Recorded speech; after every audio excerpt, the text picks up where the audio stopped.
We're so vain. This episode may be about you.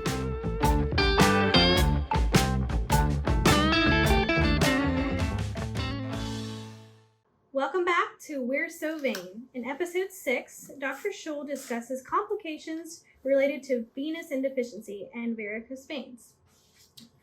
Welcome. Episode 6 of We're So Vain. So glad to have you.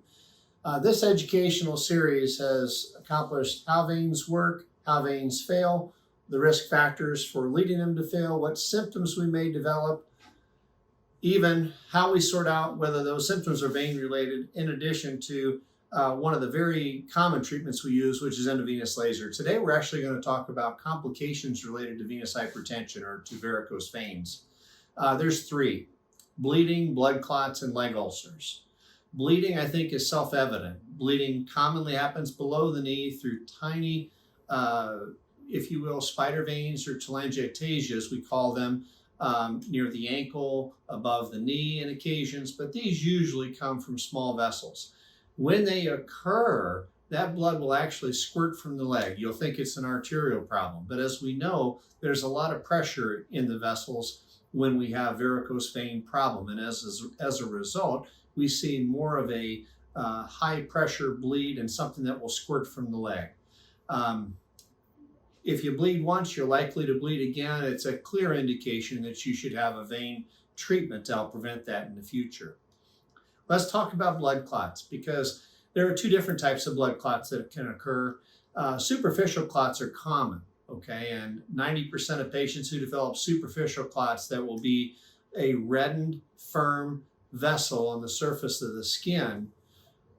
90% of those, it'll happen all because of the backwards flow or because of the varicosities.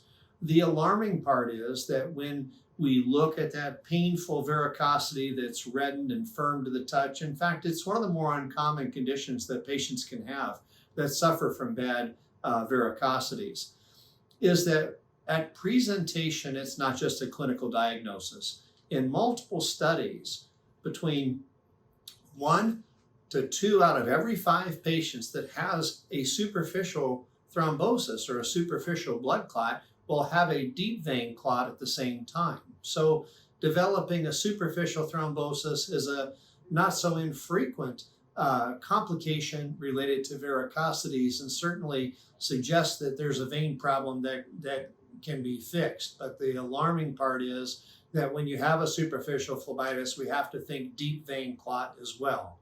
Let's talk about deep vein clots for a second. I have trouble saying treat your varicosities because it will eliminate your risk of blood clots. There are so many things that go into blood clot risk, but we have multiple studies now that are showing varicose veins are an independent risk factor for developing blood clots, the largest of which was over 200,000 patients in Taiwan that compared age and sex-matched controls to patients with varicosities, and they found a 5-fold increase. That's a 5 times increased risk of developing a blood clot in patients with varicosities. Now, they say more research is needed, and I would agree with that before we can say that it's definitely a linking material. But at the same time, look at some other studies that we've seen.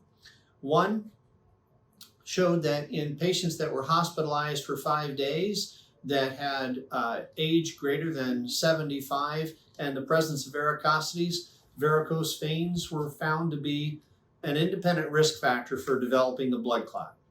Well, when it's all said and done, we can't ignore those risks, but I want to get to this last complication related to venous hypertension, and that's venous leg ulcers.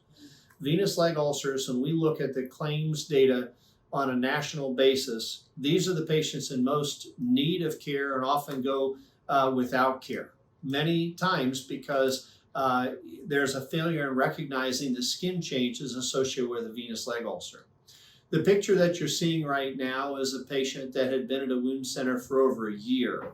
The picture that you're seeing is not when I first saw her. She was having intractable pain. She was not in any compression, and she had 3 separate ulcers as opposed to the image that you see that has 2. but these were wide and long along that gaiter region of her calf. This was related to backwards flow in both the great saphenous vein and the small saphenous vein, as well as multiple tributaries. She had 3 ultrasounds done at a hospital setting. All of those studies were done lying down. In order to identify if you have a fixable vein component, you need to be standing up or at least on a tilt table so that we can identify what the pathology is. If the veins are normal, then we have to think of other causes of why that patient may have a sore. So at the end of the day, anybody with an open wound to the lower extremity should have a full vascular evaluation to evaluate both the deep venous, superficial venous, and the arterial systems. Only by looking at the vascular system are we able to identify whether or not there's a vascular cause of an open wound. In all honesty, about 80% of wounds that present to wound centers are vascular of some nature, and it's important that these patients get accurate diagnostics. So in summary, varicose veins are common.